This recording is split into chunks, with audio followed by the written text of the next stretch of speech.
Yeah, and going to what Congressman Kiley was pointing out, since Title 42 expired, the White House seemingly taking a victory lap over the reported drop in border crossings as of recent.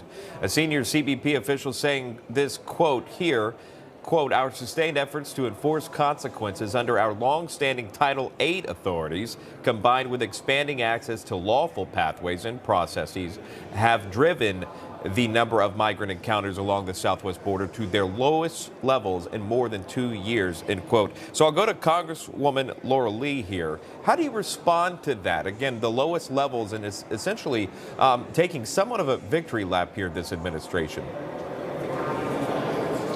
Well, here's what we know. We cannot take the word of Alejandro Mayorkas when it comes to statistics, border crossings, or the impact of what's happening for his failure to secure our southern border. So one thing that's important to understand is that they've converted to using a new app that processes people who are crossing our border, lets them out into our country, and then fails to track or have any consequence if they don't show up for a future court date. So we have a lot of questions about the reality of those numbers and whether they will in fact be borne out by evidence and data.